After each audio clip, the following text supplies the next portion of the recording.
Welcome to the Jeff Knows Inc. Entrepreneurial Podcast with your host, Jeff Lopes.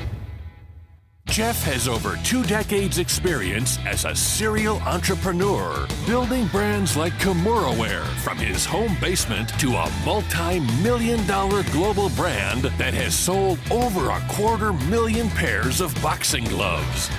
Jeff's here to educate, guide, and drive you on the process of bringing your ideas and dreams to reality with the inspiring stories from some of the top business minds. Welcome to episode number 103 of the Jeff Knows Inc. podcast. I'm your host, Jeff Lopes. Super excited to have on today our good friend, Brian Covey. Brian is a former pro athlete turned podcast host of the Brian Covey Show. Sit back, everyone. Great interview. Enjoy. We're live in the Jeff Knows Inc. podcast. I'm your host, Jeff Lopes. Super excited to have right across from us, perfect hair, big, perfect smile, Brian Covey. What's up, brother? How are you? I'm doing well. Yeah, I styled my hair just for you today and wore a fancy T-shirt, so I'm all dressed up, these days. I love it. Brian is the host of the Brian Covey Show, a proud dad of 3 amazing young children, all avid soccer players following in dad's path. We're going to talk a lot about family today, a lot about Brian's past, history. We're going to let the conversation go. We're going to have a fun conversation today. So I always start off is just allowing my guests to know what you're currently up to career-wise and family-wise, and then we're going to let the conversation flow. So what are you up to? Love it. Yeah, so I get to lead an amazing team at Loan Depot, which is one of the top lenders in the country, and we're serving my groups in 8 states. So that's my day job, supporting them, business development, recruiting, supporting our leaders that are in each local market that basically we provide financing for people that can't pay cash for a home. We do it in a really super cool way that makes it simple, like right off your iPhone from your couch, you can apply. So we've kind of started to dominate that space. And then, my passion outside of, I love getting to lead a team because it brings in sports and life. It's my 3 kids, and you mentioned it. They're all playing sports, soccer, track. We've tried softball, volleyball, and all that. And as a dad, my oldest is almost 14 and all the way down to 5. And so it's just been nice. It's kind of a gift as our first 2 are only about 19 months apart. So that was fast and furious and learned a lot. And then my beautiful bride, we've been married almost 19 years. It will be in August, and just couldn't be happier. She's the rock behind me. She pokes fun at me, but she keeps it real with me. And I tell her, you need someone like that in your life. Yeah, 100%. She can encourage you, but they're going to push you and call you out on stuff. And she does that balance really well. That's love, right? It's honesty. I mean, if somebody doesn't truly care about your well-being, they will never give their true opinion or feeling of what they feel about you or what your mission is. So having somebody call you out is needed in a relationship. Is that honest openness, right? I think that's so precious. So your oldest is your turning 14-year-old daughter? Yeah, in April. So yeah, my daughter she's turning 15. Oh, she's 14. Yeah, turning 15. My God, she's turning 15 this year. Yeah, she's turning 15 this year. Yeah, crazy how time flies. It's crazy. She just started high school this year. So that's been an interesting adventure for the first year of high school. We're still on partial lockdown. So she's only going to school Monday and Tuesday for 2 hours, and the rest is homeschool. Yeah, it's for the first year of high school I look at it and it's like, she's not getting nothing out of it. They're doing 2 classes every 8 weeks. So the first block was drama and math. The next block is English and gym. And like her gym classes, she's doing a fitness workout in our living room it's hard. I feel so bad for her because it's been such a hard transition because going to grade 8, you graduate, and she never had a graduation. Paid for her to go on this school trip, which she's going to go from Toronto to Ottawa, spend a week there. And it was this big thing she was looking forward to for years to go. We had it all prepaid, and that was canceled. The last, obviously, 3-4 months of school, she was home. And to the point where she's always been really, really like, the story of my son. So she's been the one we never have to worry about. She's always straight A student and kills it. And we didn't even pay attention to what she was doing. And her graduation was a virtual graduation. So we had our family over. We didn't even know what was happening. All of a sudden, everybody's on there watching. We put it up to the big screen and we're watching it. And they're like, oh, graduation, blah, blah, blah. And then they're like, we have awards. And they're like, for honor roll, Sierra Lopes. And I'm like, oh my gosh, she's on honor roll. We didn't even know she's on honor roll. That's one. How bad of a parent are we? And then the second, she won an award for best sibling. So her taking care of her brother always, which is, I mean, that means the world to me, because everything he's been through, and she's always watching out for him. So, and they saw that and they gave her that. So I think that was two really, really cool moments for us. But it was hard for her not to have a real graduation, not be around her friends. And now all her friends are all in different, they call them horror blocks. So they're all blocked differently. So she doesn't even see her friends. She's in school for 4 hours a week. It's a different world altogether, right? So I just can't wait till this gets back to reality. Yeah, and I wonder what they'll learn, like skills. You think about, we never had Zoom when we were growing up. And that's pretty much like it's standard in business. And if you're not sure, like just communicating today, and you wonder, okay, is that going to help them some? And I've actually tried to bring in our kids when they're on Zoom classes. And I just had this conversation, Brian, this morning and I do agree. I mean, technology is where everything's going, and our kids are a lot more apt to technology than we were, and that's just obvious, just the way we've grown now. But I am a strong believer in our educational system in general. And we're having this conversation this morning where there's three components that I am strongly feel we need in our educational system. We're not getting in, and our kids are not utilizing this. And when they get into the real world, whether they're entrepreneurs or to get to a career, they don't have it: sales, networking, and public speaking. Mm-hmm. If they were teaching this right through high school, think of how more prepared our kids would be to the real world. Another level. So now you're taking the networking aspect, whatever minimal it was there. They weren't taught it, but they're at least communicating with kids is being taken away with now being home, right? That face-to-face interaction. Like you grew up, I'm sure playing, we're going to talk about playing sports stuff. So you're always interacting, learning, talking, learning to ask questions. In front of a computer, are you really doing that? Well, we were adamant about where we could, even during lockdown, get our kids into training. And if it was small groups like 4 and 5, and we could do that, and all the protocols and all that, but then making sure when team sports opened up, we're like, hey, look, whatever sport opens up, I told my youngest too, is like, you might be trying a new sport this year, because to that point, you need a coach, you need to be around other kids your age, out doing things. And it was wonderful that, we were able to create that for them, because I'm with you. Not going to school for that long, and you almost look up and it's a year later and you don't even realize, oh, we don't hang out with people anymore. Yeah. Not normal. Yeah. So where do you see your kids? So obviously they're heavily involved in a passion sport of yours, soccer or football for the Europeans. Where do you see, I mean, do you see them going to college? Is that a route they're going to pursue? I think my daughter has those plans. We traveled to Hattiesburg, Mississippi this last weekend in a travel tournament. She does travel soccer, so pretty high level for her age. And we talked about that. And there's a college there, Mississippi State, and then she's gone visited Ole Miss and Memphis and all these places. And I think for her, that's a desire of hers. If she can continue to train and get better and all, she'd like to do that. I just shared my experience of being a college athlete. There were certain kind of privileges and things that you got being an athlete that I felt like helped me stay on the course to graduate with good grades. Yeah. And it's another level at college of the commitment, the interaction with people, how you manage your time, and basic things I look at today and I go, if you didn't have to do all that and your only part in college was just to go to class, you got part of the experience. But I look and go, look, I was showing up to practice, training, committed, had to eat well, sleep well, train hard, do stuff outside of practice, all that. And oh, by the way, still carry a full course load and have great grades to make sure. And I'm highly competitive. So it didn't matter if it was on the soccer field or in the classroom. Like I want to be my best and show up and see what I can do and what I can accomplish. So that was fun for me. It was a good, challenging environment that I take through today, just into life and business.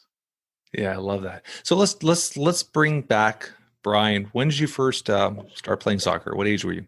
So I had an older brother that was 5. So the story goes like this: the younger brother, right? I mean, you're dragged to stuff. Can I ask you a question? Did you end up being a better player than your brother?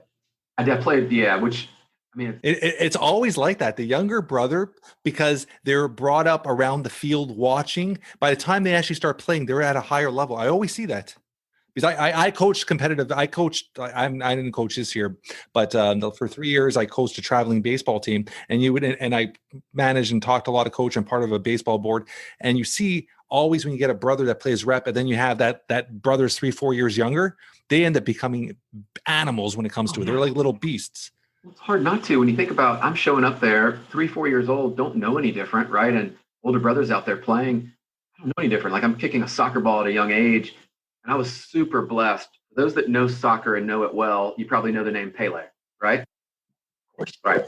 And then there was a guy named Kyle Rote Jr., who also played. He was the first American footballer, and he played with Pele. So if you look him up, definitely check him out. He was in Memphis, happened to go to our church, and Oh, wow. volunteer and coach our church league, which is where I started.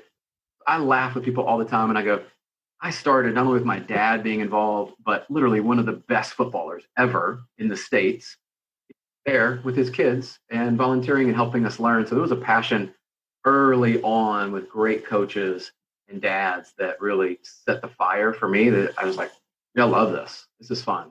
Let's do more. Right. Yeah. So competitive wise, you went to obviously rep traveling as a kid. Did you ever play overseas? It was more just the US. Give me your little journey. Yeah, so quite a bit. We talked about this. Now a lot of kids are going at a young age overseas, right? Yeah, and so there was a moment in my career that I was on our Olympic development team, and so I was on the pool for the Olympic team under 17, and so we would train and we would actually go overseas pretty much every summer from about 12 until 18. I was going somewhere in Europe or France. We would go there, lots of England. I mean, lots of teams. We would go over there and train. We would go for weeks at a time and do all of that. I was exposed to a different level. And then obviously, when you're playing at that level at the Olympic team, I didn't make the final team that actually went to Japan that year and CONCACAF and all that was going on there. But I was around that environment and saw what's possible. I was a little too young to even know what was happening, right? Because how old are you at that point? 14, about to be 15, and 17. Yeah. Some of the guys, they were older, and you could just tell they were in that environment a little longer. Yeah. I was the kid from Memphis, right? And the only one that made it through.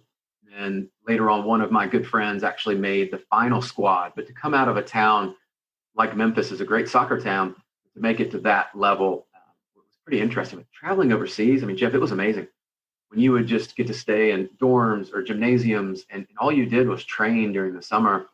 Yeah. Exposed this whole new way of life. I remember we were playing Tranmere Rovers. That's one of the teams there. And of course, people know Arsenal and Man United and all that. We would play their youth teams, and just a different world. I remember at one summer, we played in this tournament over in Wales, the Ian Rush tournament. And I remember I was talking to some of the coaches and all that. And there was this small opportunity. And I don't even know all the details because I was so young, but I was invited to come back and train with them. I didn't do it. Often wonder what would have happened, right? Like the American boy leaves and goes, today it's normal. Back then, you didn't see people leave and leave families, schools. Yeah. No idea what was there, but I think everything happens for a reason, but it exposed me to a game that I still love today. It's just such a huge part of my life and my kids that I'm glad I got to do that, because you can't go back, right? I can't go back and No. do it again. No, I love that you said that, because another conversation I was just having just before I got on with you. I was on another Zoom with somebody else, and we're talking about learning to live as if today's your last day, live without regrets, because that's the biggest killer, and that's the biggest attribute that people go through in their lives, where they always live with regrets. Is always, I should have done this, I should have made this, or should have tried this. If you from a young age start engraving into your kid's head, if they have an opportunity to take it, if you have an opportunity to do it, you never want to live with regrets, because that's probably the hardest thing to live with, right? So yeah, I love that aspect of it. So European, I mean, so when you actually finished college, you played, let's dive into that. Once you're done college, what route did you go? So we have the draft here. And so MLS and what was A-League then, it's USL now. Yeah. Out.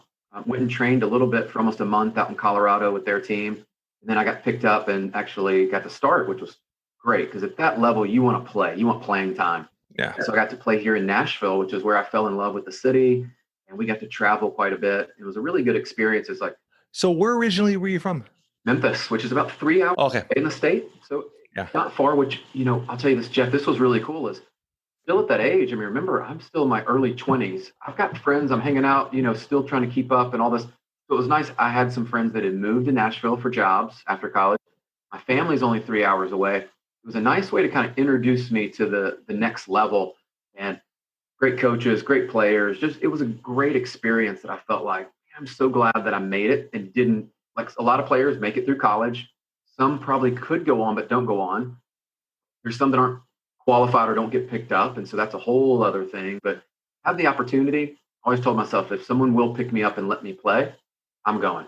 I've just always wanted that on my, not necessarily resume, but just to say, you know what, all the years my family put time, energy, money into me, that we accomplished this goal that we got to. It's a huge accomplishment to go pro in any sport, right? I mean, it's a massive accomplishment because the odds are very, very, very low. Yeah. I mean, you probably have a better chance of winning the lotto than turning pro in a sport, and especially starting for a team, right? So it's incredible. So with that venture, playing pro when you got there, how many years did that lead? And give me the story from there on. Yeah, so I just did the one full season here in Nashville and Yeah. went back to finish my degree because the way it works in the spring, that's when the season is. So I left school early and didn't actually re-enroll for the spring. So I still had some courses left and wanted to make sure I went back. I was going to go back and I'd gotten picked up to play again. And just the way fate would have it, it was actually when I met my now wife and I was finishing school. And I had this just, for me, it was a desire to say, okay, I've accomplished where I'm going to be. And I was realistic about my talent. It was going to take me years to kind of move to the next level and play or to earn that time. And I just felt like I was being pulled in this direction of, thought I was going to be coaching. I knew I wanted to finish my degree. That was something my parents had always instilled is, look, we want you to finish that, right? Let's get that done. And so as things started to evolve, I felt like doors were opening here, going back in the league. Back then, there was not a lot of money. It was tough on travel. It was just a lot of variables. And I felt like, hey, this is the opportunity for me. Let me take what I've learned, what I've done, and go have fun. And let's see what we can do. I always had a entrepreneurial spirit in me that was like, what can I go do next? Right? Like what? Yeah. So let's talk about that quickly. And I'll give you my mindset because I have a different angle coming from it from a different sport. But how difficult is it at that level, even nowadays, being a pro financially to get through? I think it was really tough. I mean, you're sharing an apartment with 3 other dudes, right? And the team puts you up there. You're coaching on the side because you need to make your income and what's there. And the demands physically of you.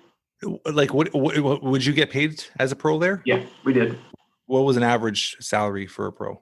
I think as low as 24, and then probably at that level, some of the people probably made up to 100. Moved to the MLS, you're probably at 100, and now it's much more with some of the guys.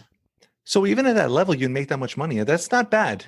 Not bad when you look at a inner league and things there. You have room and board, and so for some of the guys, like $2,000 a month, you've got free room and board, and you're following your passion. Yeah, you just got to commit to it and know. And I think that's where a lot of guys, you could just see where they're going to stick with it, because the guys that stick with it typically are the ones that they're going to be in the league for 10 years or more. Right? I mean, they're going to plow through the ups and downs and the injuries and trades and everything. And the ones of us, though, like myself, that I always just had this business mind where I was like, I love soccer, I love doing this, but I also was pulled in this other direction. So I think you just have to balance the now. And I look back, it was absolutely the right time, because the experience I've learned and over those years and being in the market when I was, especially in mortgage and real estate, I had not been in some of those years of like 2004 all the way through 2010. Those were exponential learning years of what the market can do. Quickly it can correct itself. And as a leader and just financially, right? I mean, a lot of people don't talk about this side, but understanding money, understanding that you can't out earn some of your spending habits, and just learning some of these things at the age was like very thankful. Yeah. I mean, I look at it through, I'm heavily involved in the baseball world, and I look at the baseball world where a guy gets drafted and everybody's like, oh my God, he's made pro and he's playing single A or double A. And I don't know if you know anything, how that works. You're playing single A, double A, you're making $1,000 a month, $1,200 a month. You're stuck in a hotel, on a bus, stuck in a hotel with 2-3 guys. It is not a fun thing. And once you get to single A, double A, it's literally 1-2 years, if you're stuck there for 1-2 years, there's a next kid bumping over you, next kid bumping, and then you're stuck there, and that cycle begins, and then eventually you're cut. And it's such, I had quite a few of my friends get in through that route, and they never make it to the pros, and it's such a tough 5-6 years of grind, and you get nowhere with it. So it's a little different than your route, because you went right to the pro side, but to the single A, double A, which is pro, it's a different world, man. You make no money, and it's such a tough sport to make it through. That next level for soccer then, I mean, they were on that like $500 to $1,000 a month was like, you were good. Some of it was like you played for free. Some of these guys were literally up and let you share a room with somebody else that's one of the star players on this league. That's it. Like, yeah. That's crazy. Yeah. So you met your wife. How long after did you get married? So I proposed 6 months after we had been dating and had met each other. Yeah. And we got married. That was November. And we got married the following August. And so how old are you? At that point, I was 25 when we got married. So you're still quite young. Mm-hmm. Yeah, still.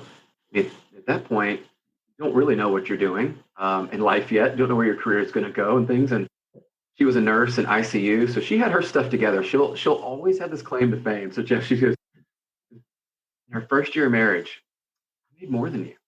I was the one that brought this together, and I just laugh. I go, you were.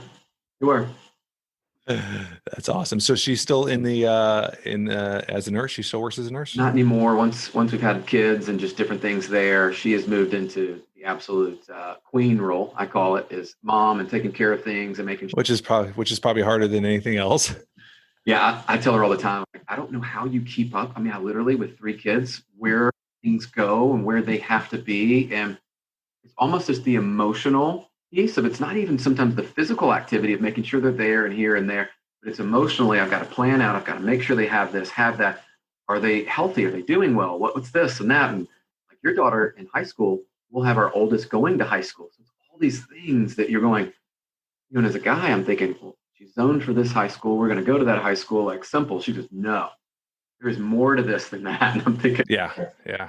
Thank goodness you get all those details, because that allows. Yeah. My daughter actually went through, we did interviews with, and walkthroughs through 3 high schools, and till we found the one that she was most comfortable with, and we found was to be the best fit for her.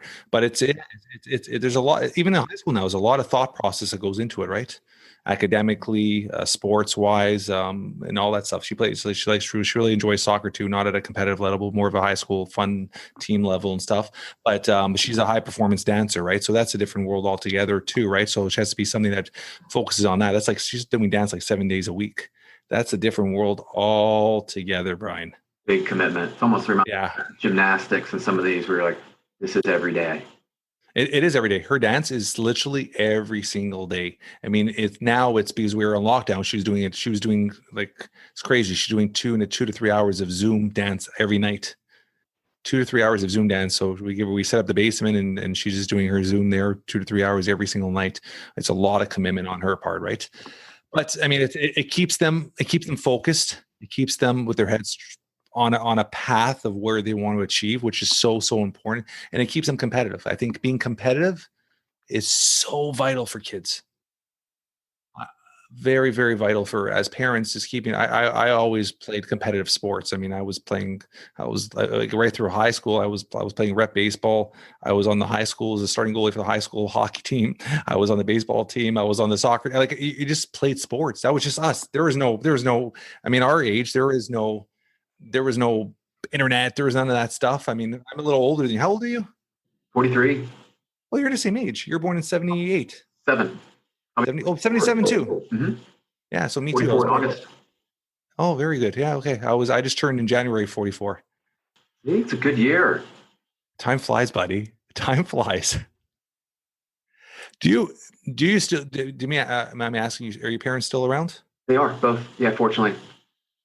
And it's crazy is I was just having this another conversation. I was having somebody in the last year and a half, 2 years it's as we get to this age, Brian, we start appreciating time so much more.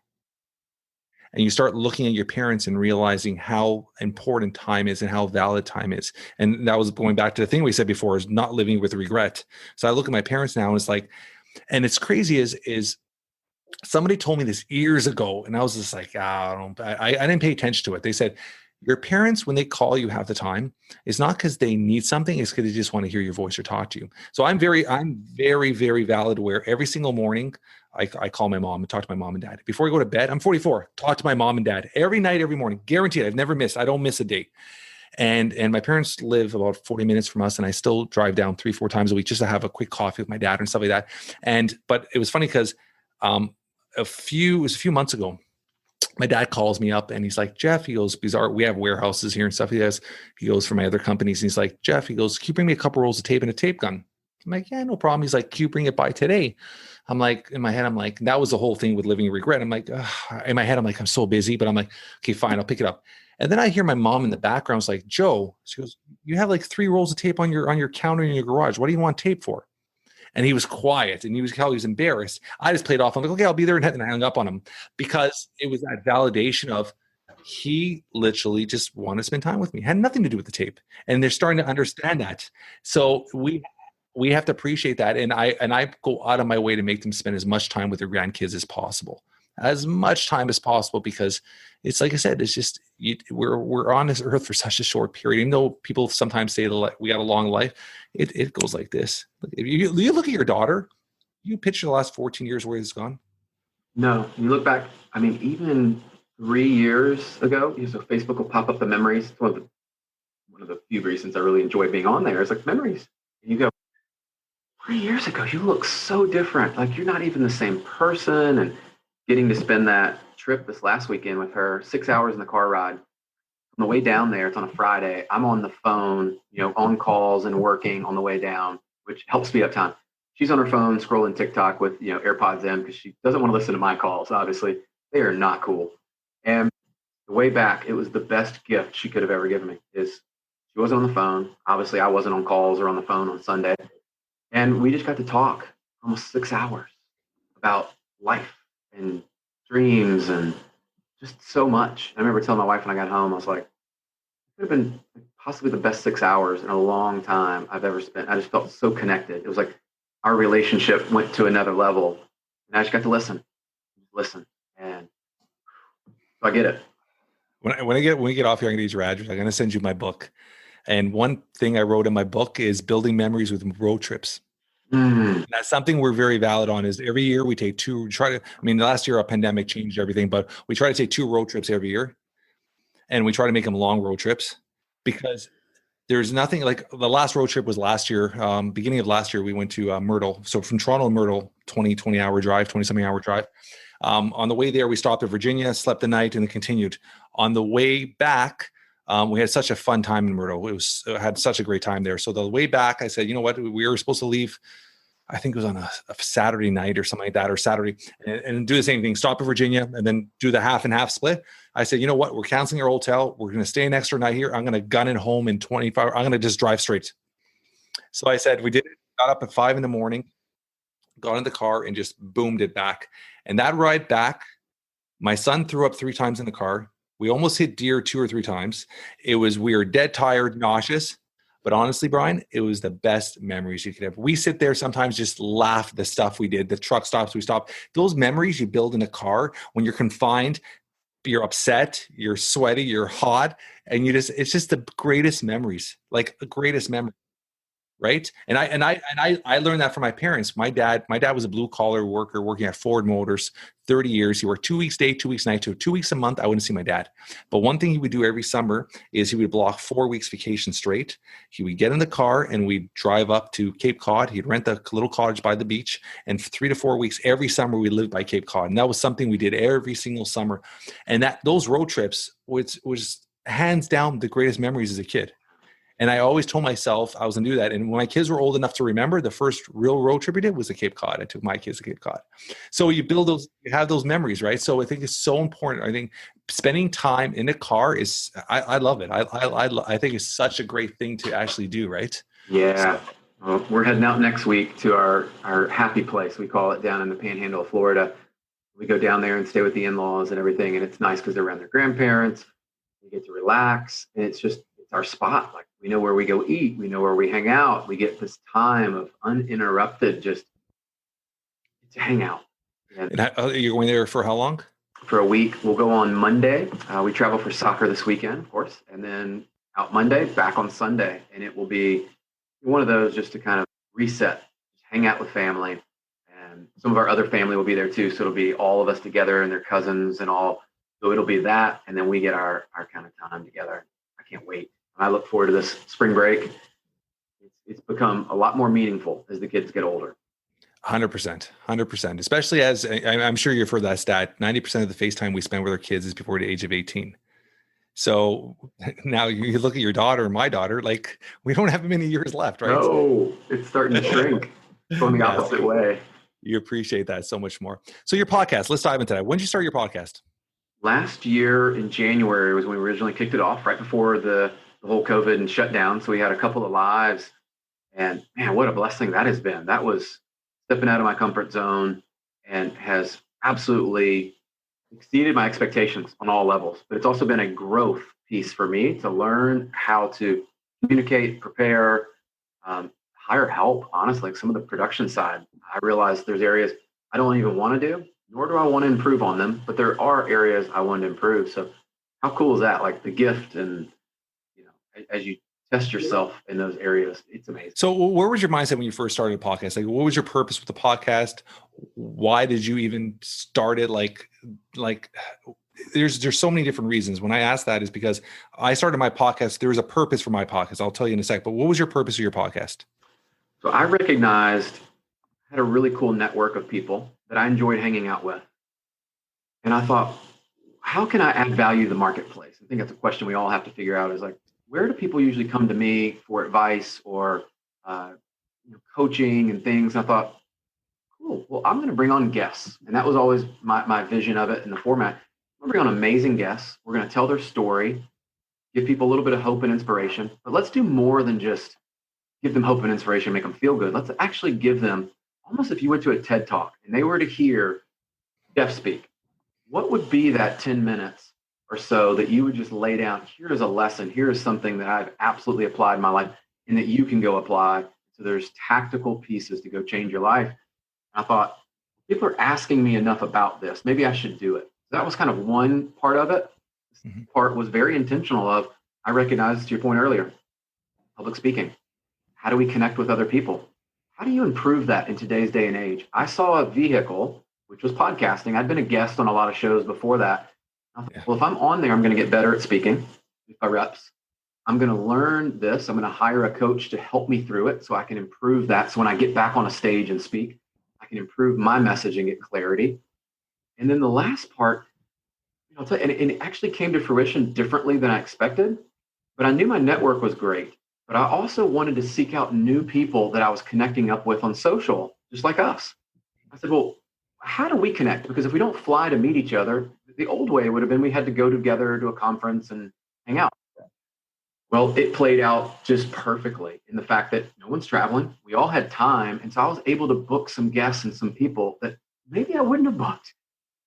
It had not been a normal season that they're on the road and they're traveling and to get into their camp. And so those are the reasons. And no one in my industry was really doing what I was doing with it that I saw. There was a lot specific to mortgage and real estate and how do you build wealth and that. And I have those, right? I mean, I definitely coach to that and talk about it. But what if we could create something different? And then that allowed me in my role to attract great people. People could look inside our organization and see what our culture was like. And I will tell you, it has absolutely been a catalyst for our growth in our team because people, they know who they get with Brian because they see me online, the team that works for us. And when they come work here, if they do, like, man, this Brian is the same guy I saw in the video, the same guy that he shows up over here at Loan Depot. Authenticity. Field.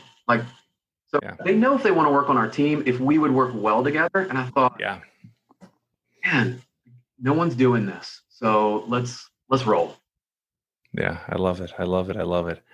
Yeah, I mean, having a clear vision of what you want to come out of it is so important because, I mean, they say there's like 1.8 million podcasts out there right now, which is pretty insane. And most podcasts last, they say, between 5 to 10 episodes. There's the amount of abandoned podcasts on Apple, they say, is insane right now. So it's very clear, obviously, as you start increasing. How many episodes have you pre-recorded?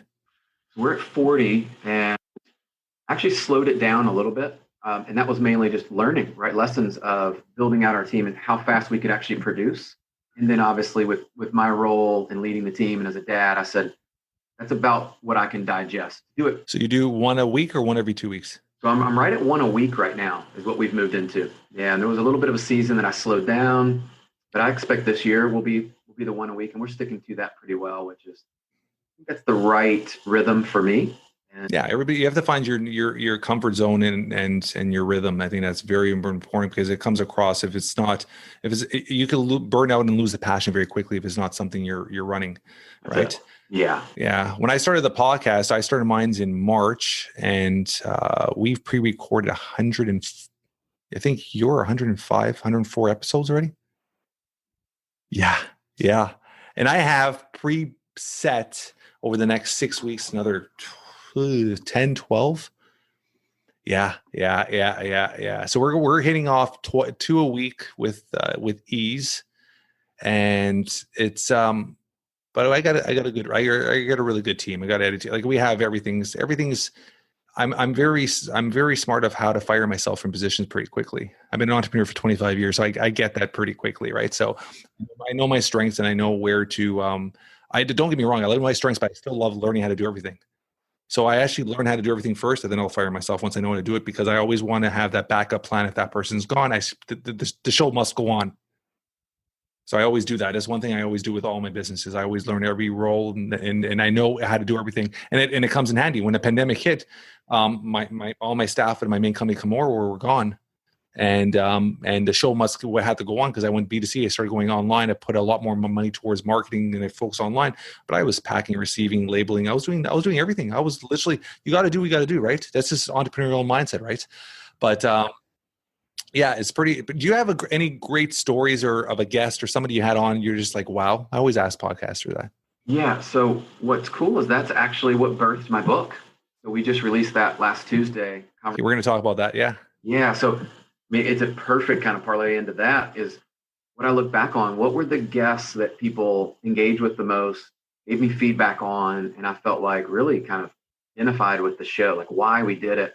And you'll find different people in there. You're going to find some, like the David Meltzers of the world, just high level of EQ and intelligence and that business mind that you could listen to him for hours. And if that's what you're wanting to learn and hone in on, but you're also going to get his story of how he's made all these millions of dollars, lost it all, and built it back. And I went through something similar in 07, 08 when the market crashed and realized, wow, none of us are bulletproof enough for that.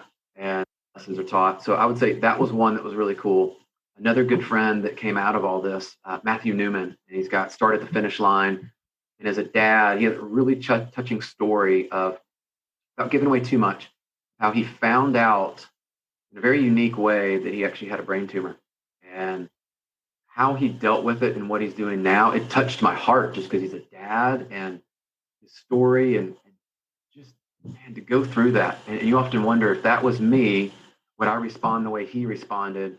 I think there's a lot of inspiration in his story. He's also a successful business leader, right? He's doing things outside of just speaking and all that. That was cool. And then, man, there's a ton of others. There's some of my friends in there. So a lot of it. So it's pretty much all stories of individuals that were on your podcast. That was your book. Oh, very cool. That was it. Yeah, we did 11 chapters that we selected those guests. And obviously I put my own chapter in there. So 12 chapters.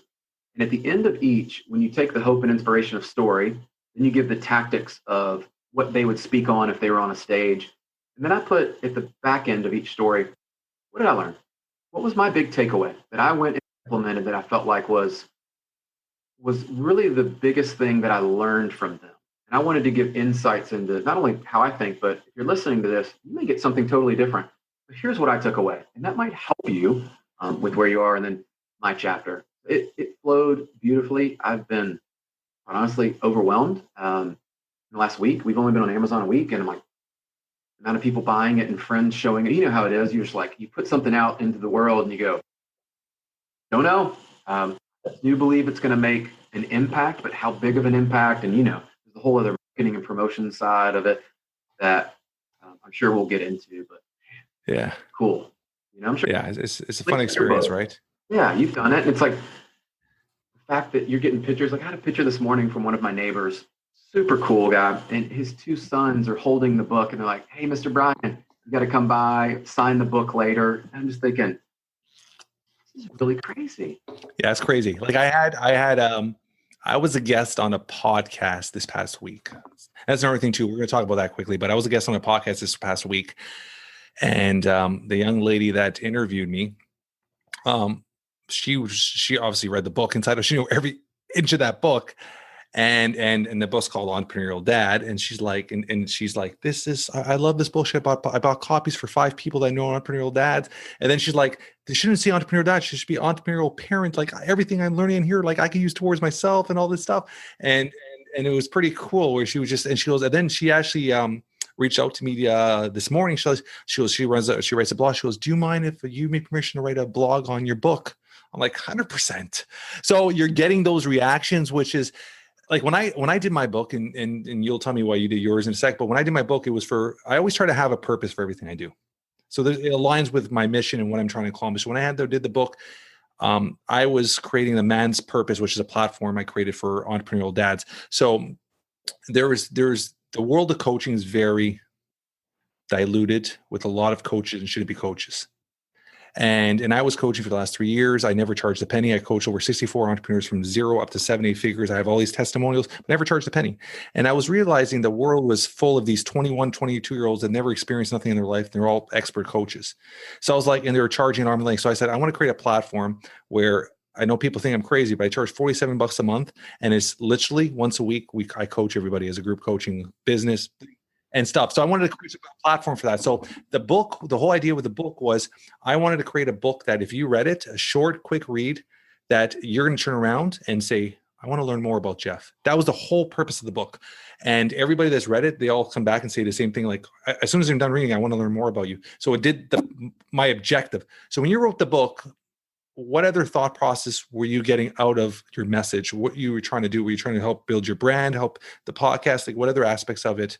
Because there's obviously, in the end of the day, is that you're a business too, right? So what was your objective with the book besides obviously creating lessons and stuff for people? So outside of the podcast had already aired, right? So it was this idea that came to me of my audience had grown and shifted a lot in 2020. I had really spent a lot of time there growing. There's people that wouldn't have caught earlier episodes. Maybe they wouldn't go back and listen. Maybe podcasts are not their thing. Maybe they're a book reader. And I'm saying that people like to read. And I thought, well, what if we could take, a 40, 45-minute podcast episode? We could just give you almost like that quick hits of this. And if you like it, and you're like, man, I relate to that story. Jeff's story here, what he's talking about. I want to go hear more. Cool. There's a whole podcast episode. We actually give links back to the guests. That way. And I am a huge believer in who you surround yourself with matters. And I thought, on one hand, by me positioning this book, being around my friends now, that they've all become, if they were friends, they become better friends. If we didn't together, we become friends now. What if we could put something out there that's not in the marketplace? Because there's plenty of individuals sharing their message. But I believe this was unique because I brought together 12 different messages, life experiences that you probably won't connect up with all of them. That's okay. You could pick the book up and read a chapter, 2 chapters, 3 chapters, the whole thing. My ultimate goal was to test the market and to see what people thought about what we're doing and what I believe is needed in the market, which is somebody who's real. I'm a soccer dad, former pro player, all that stuff, but I've got a family, I'm running a business, and I'm learning and growing myself. I don't have it all figured out. You test the market to see what do people think about that. And I've always said collaboration over competition. And I'm highly competitive like you. When I started collaborating with people and sharing ideas, what has been so cool, the byproduct of this thing, Jeff, is literally now all these guests are collaborating on ideas and our networks have exponentially grown together. And we've been able to connect people with the right people, right? So maybe you and I go do something together over here because your expertise is in this area, mine's over here. And seeing some of these guys speak together and they're on platforms, I believe when we get back to where we're traveling and people are doing live events, there's going to be a day that we bring in this group and we absolutely blow the roof off. And Yeah, I agree. with their message and just transform what people have seen. And I believe they all have powerful stories and messages that need to be shared in the world. And everybody's going to have someone that they see a little bit of themselves in that story. And, the last piece I'll share with you that I didn't expect, I kind of knew because people would tell me, Brian, if you write a book, you're validating yourself and all that stuff. That's all cool. But I have been able to meet some amazing people that need help. And the world needs more of us to step up and to help people. I got a tip yesterday, and I won't go into it all, but just basically, I'm just kind of down on their luck. I mean, they've had a couple of situations happen, and they reached out, very similar to you, not charging them. We're just connecting up, and they just need some insights. Just, what would you do if you were where I am? I'm not feeling it. I'm not winning in life. I can just help one person or get that out, dude. Come on. That's what I believe we're called to do. Yeah. And I love what you're saying about the networking and realizing like all my companies I've done, I've built a handful of companies I've built and exited, and we'll talk when I'm in your podcast, but I've never looked or focused on competition. I'm aware of them, but I never focused on it. But I understand the importance of networking and working, collaborating and working together, because you are united as a team. You're going to get a lot further in life. And I love, and like I said, the podcast has been one opportunity to network with people I would never network before and build relationships. Like Mike Diamond, for example, we talk almost every day now. Like there's people that we have built relationships with, like Brian and me text. Bogart, we text like every other night to each other. We were always talking. So you build these relationships with these people, and exactly say when the world eventually opens, and especially our border eventually hopefully opens, it'll just make the world so much more smaller. This allowed us to really, really gas people and learn people and grow and see the opportunities of all networking and helping each other. So I 100% agree with that. So amazing. Yeah, we've got to test ourselves. I always had it in the back of my mind that I'd want to do a podcast. And when that came on, I'm one of those activators. So when I thought about writing a book, once that's on your heart and your mind. When did you take pen to paper? When did you start? Like, you got to go. And I hired a group. I will say that was the one thing I've learned in life is I hired a team to help me publish and actually do this right. Because I said, I want to do it. Let's do it. Yeah. Right. Same with me. Right. Like, I'm not putting out something halfway and doing it right. And I'll never regret that decision. I've learned so much. And we're going to start on the second book. I have an idea that won't be, the same format. Obviously, it'll just be more of an idea and an area I don't see this topic being covered. Yeah. I love that you're saying that, because I'm already writing chapter 3 of my second book. I started in March. In March, I was already running 2 full-time corporations with all staff, like pretty big companies. We got quite a bit of properties. And I started in March. Podcast, built a platform, wrote a book, got certified NLP, got certified as a life coach. And then the same thing, networked. And then I'm since March, I've been on 60 something podcasts as a guest. I've had like 70 publications. Like I really took it to another level of commitment. And the crazy part is they never changed my family schedule. My blocking, my family time, 3 to 7, I'm home every day. None of that changed. I sacrificed certain things. I would work a little later. I'd get up a little earlier. I sacrificed certain things, but I really dove into building myself, which I've never done before. And it's just anything's possible. It's just the effort and the time and the mindset, right? I mean, and it's crazy because you are an athlete by nature, but I always have my mindset where I find the strongest entrepreneurs are almost natural pro athletes, because they have that mindset. They'll do what has to be done to get there. There's no question. Like when I get up, I'm going to write a book. It wasn't like I'm going to take pen to paper. No, I literally started my book, pen to paper, I think April 1st, and we released it 3 weeks ago. Think about that. And that's that. And I actually wrote the whole, boom, everything done. And we got Amazon #1 in 11 categories, and we're still running on 7 categories, #1. And it's the digital download. That's where you make the most of it, right? Because everybody does digitally nowadays. We just hit almost 4,000 digital downloads. And this is like 3.5 weeks, which is crazy. You don't make a lot of money. It's not the money, but it's just how many people are seeing it, how many people are reading it. It just adds validation to, okay, you know what, it worked. Let me go on to my next venture. So it's amazing having that mindset and having that drive, right? And that's something I try to push my kids, because I'm consistently, Brian, looking at my kids and be like, look, when I started writing the book, I was like, Dad's going to write a book. And my wife's like, you really got time for this? I'm like, it's going to be done. I get it done. I show my books. Hey, this is what Daddy did when he put his mind to it. It just adds validation, teaches them the work ethic, right? Which I think is so important, the hustle and the work ethic. Yeah, I love that you said that too. And how many people, I'm sure you have this, have reached out since I put the book out and said, hey, I've always wanted to do a book too. And I'm like, okay. So there's an opportunity now. I'm saying, like, when problems present themselves, like, let me help you solve it. Like, introduce you to people. I can help you with what I experienced. We can. Yeah. I've had, it's funny you're saying that. I've had probably about 15 people all the exact same thing.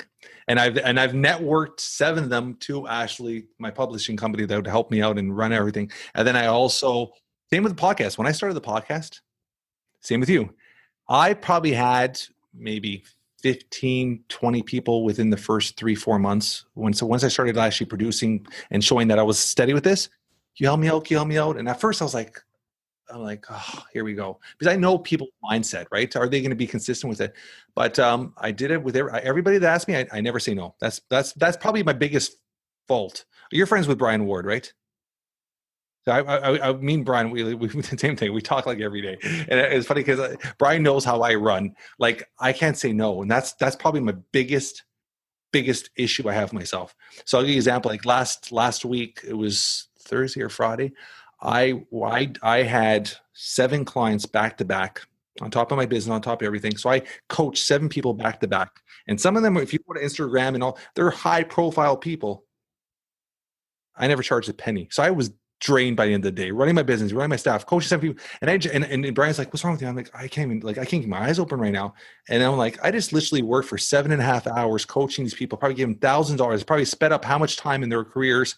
And I didn't charge a penny. And I'm like, he goes like, why don't you charge me? Like, I just feel bad because they're coming to me as a friend, not as a thing. So I don't know how to say no, which is not a good thing sometimes too, right? But I just love helping, right? Yeah, good nature. But yeah, I've been there. I think a lot of us, if we haven't been there, I would question that. But we typically do say no. And that's one of those things as you expand and grow. I have started to learn. We were on a call yesterday, just talking about that very thing. Is here's where I'm saying yes to some things that don't necessarily need me to be the driver and no learning anymore. Your point earlier, I've done that part of it. So now I'm comfortable that I can put someone in place and we can delegate that out. There's people that, here's what I've learned. There's people more passionate about that part of the business than I am, and they're better at it than me. Yeah. But that's the funny part is Ash, when it comes to the business aspect, like workers, my businesses, I have the staff to do it. It's the personal time. It's like people want to pick your brain. They want to pick your knowledge. They want to say 25 years, what have you done? That's why I feel bad saying no, because it's like you'd never want to not somebody to succeed, right? So it's finding that balance. This has been a great conversation, buddy. We're over an hour already. I'm going to ask you one question. I never have a set question. I just have one set question at the end. I ask everybody, if something were to happen to you today, in a few words, how would you want to be described or remembered by your loved ones? That's a good question. I think I'd want to be known as someone that loved and gave his all into everything and really truly cared about other people. And when they were in my presence, I made them feel better, be better, and do better in life. And that was what people said, at my funeral or somewhere. That'd be awesome. And parts of being a great dad and all that stuff is great. But I'd like to inspire people to live out their purpose and to do more, be more, and inspire others as well. I love it. I love it. Have you ever heard about writing your living eulogy? I've actually done that on Oh, you have? Yeah, at a men's retreat. It was part of, and it's more of a boot camp type to me. It was pretty intense. It's not a retreat like for the faint of heart. And we did that. We actually went to a cemetery and we actually wrote out quite a bit and went through that and shared it with each other, and tears shed and life altering moments where you're like, very profound. Yeah, that's very cool. Yeah, that's something I've done before, and it's something I try to get all the guys in our group to do as well, because I think it's so powerful. Because once you do it and you actually personally put your heart into it and actually sit there and reread it to yourself, it changes a lot of how you live. That was a breakthrough in my life, and that was part of the experience that without that maybe doesn't have the same. But yeah, interesting. How could our audience get a hold of you? And do you have your book in front of you? oh man, I was gonna say, why don't you this is the perfect time to show it. We're gonna be on YouTube. We're gonna be everywhere. I'm gonna put a link. I'm gonna put on our show notes. I'm gonna put all the links, how to get a hold of your book, how to get a hold of you, how to listen to your podcast, all that stuff like that. But tell our audience how to get a hold of you if they want. Brian, next time I'm bringing my own book. Find myself there. Okay. So IG, I'm playing over there. So you'll find the Brian Covey, just because Brian Covey was already taken. So it's the Brian Covey. And you can find me on IG, Instagram. It's probably the easiest place. So I'll check DMs. You can respond over there. I'm on LinkedIn. You can find me. But I would say that's it. And then the book is on Amazon. So we'll put a plug for that. That is Conversations with Covey. You go look for that. You'll find it on Amazon. It is on the pre-sale kind of deal of like the promo price before it goes up. Hardback and all that will be released. And then on Apple with our podcast, The Brian Covey Show. Check it out. Give us some reviews. Make sure you listen. There's some really cool guests in there, Jeff, that I think people will resonate with and they will like and they'll vibe with. So those are the spots to find me. That is great, brother. I appreciate your time and look forward to continuing our relationship. I think there's a lot of things we're going to be doing together in the future. Absolutely. Keep doing what you're doing, man. I love hanging out with guys like you and getting to know you, and it just pushes us all just be a little bit better. I love it. Thank you, brother.